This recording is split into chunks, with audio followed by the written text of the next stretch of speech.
এই Vivo T4X 5G মোবাইলটা আমরা কেন কিনবো এই 13,999 টাকা দাম দিয়ে। মোবাইলটাতে প্রিমিয়াম লুক এবং একটা ভালো ডিজাইন এবং 50 মেগাপিক্সেলের মেইন ক্যামেরা থাকার জন্য 6500 mAh এক বড় সাইজের ব্যাটারি, শক্তিশালী মিডিয়াটেক ডায়মেনসিটি 7300 প্রসেসর থাকার জন্যই কি মোবাইলটা নেওয়ার কথা ভাবছো? হ্যাঁ, এর জন্য যদি হয়ে থাকে তাহলে ভিডিওটা তোমাদের জন্য। যদি মোবাইলটা ভালো গেমের জন্য বা ফটো ভিডিও বা নর্মাল ব্যবহারের জন্য নিতে চাও তাহলে এই ভিভো T4X 5G মোবাইলটা নেওয়া ঠিক হবে কিনা সবকিছুই জানাবো আজকের এই ভিডিওর মধ্যে।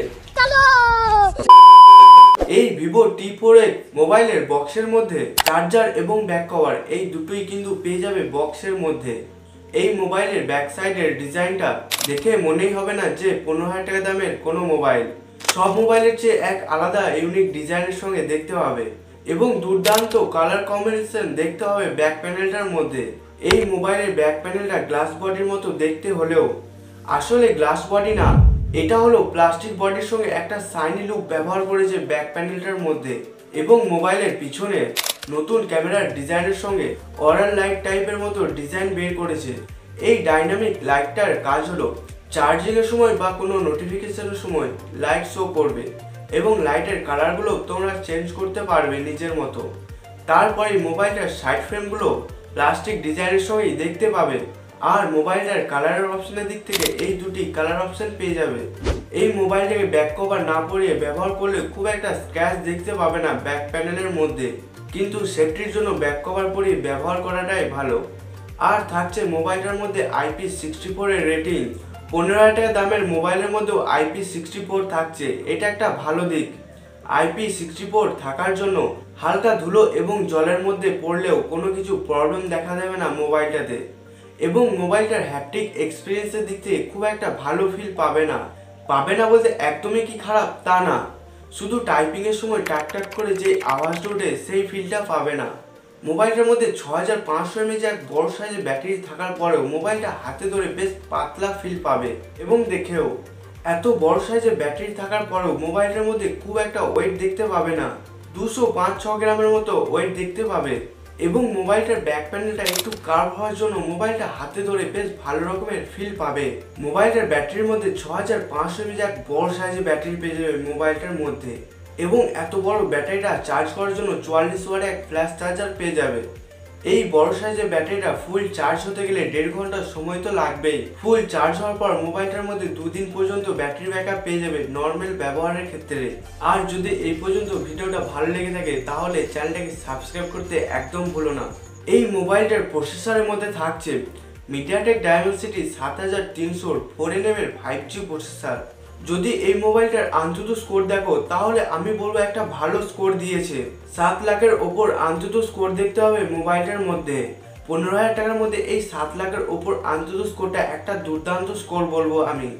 এবং সিপিইউ থ্রটলিং এর গ্রাফটাও দেখলে বুঝতে পারবে বেশ ভালো রকমের স্টেবল রেখেছে বলবো, গ্রাফটা খুব একটা ডাউন করেনি। এবং গিকবেঞ্চ স্কোরটাও দেখলে বলবে হ্যাঁ একটা ভালো স্কোর দিয়েছে। র্যাম রমের দিক থেকে এই তিনটি অপশন পেয়ে যাবে।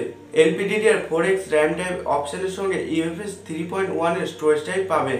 মোবাইলটার মধ্যে UFS 3.1 এর স্টোরেজ টাইপ থাকার জন্য এবং 4nm এর প্রসেসর থাকার জন্য মোবাইলটা চালিয়ে ভালো রকমের ফাস্ট এবং স্মুথনেস ফিল পাবে, কোনো ল্যাগ ফিল বুঝতে পারবে না।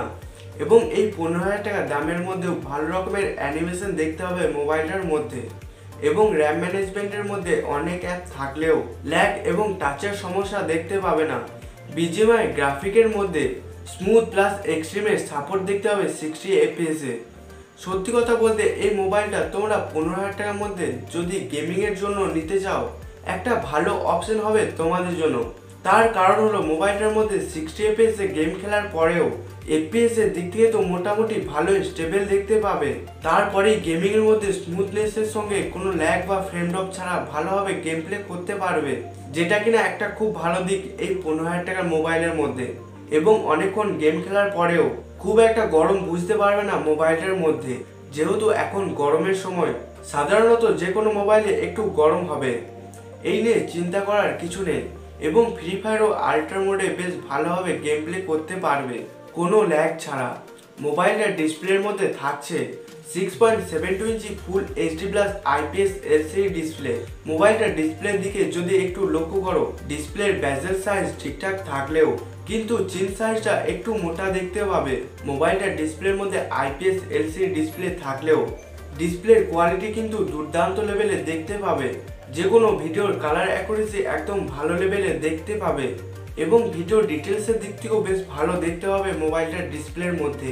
এই ডিসপ্লের সাহায্যে ইউটিউবের মধ্যে 4K HDR এর ভিডিওর সাপোর্ট দেখতে পেয়ে যাবে। 4K ভিডিওর মধ্যে কোনো ল্যাগ ফিল ছাড়া বেশ ভালোভাবে ভিডিওর মজা নিতে পারবে। নেটফ্লিক্সের মধ্যে Y1 L1 এরও সাপোর্ট পেয়ে যাবে মোবাইলটার ডিসপ্লের মধ্যে।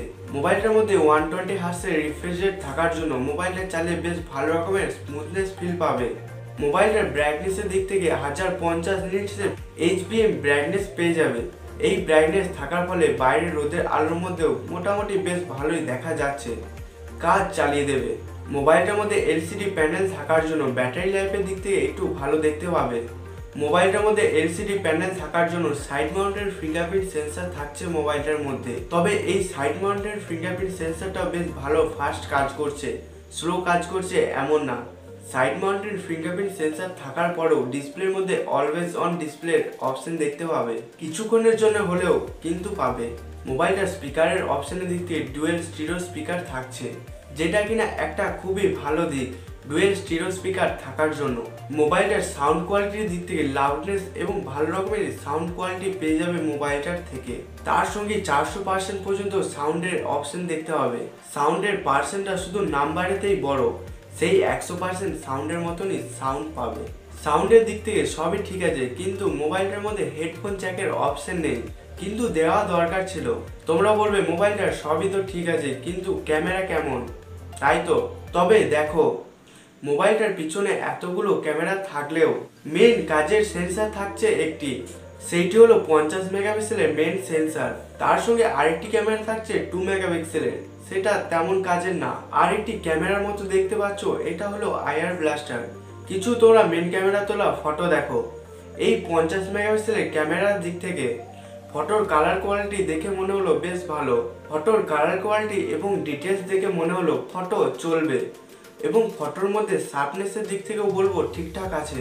খুব বেশি কালার বুস্ট দেখতে হবে না ফটোর মধ্যে, মোটামুটি ন্যাচারাল রাখার চেষ্টা করছে এবং লাইট কন্ট্রোলও বেশ ভালোভাবে ব্যালেন্স করছে ফটোর মধ্যে। এবং ফটোর মধ্যে 1x এবং 2x এর অপশন দেখতে পাবে।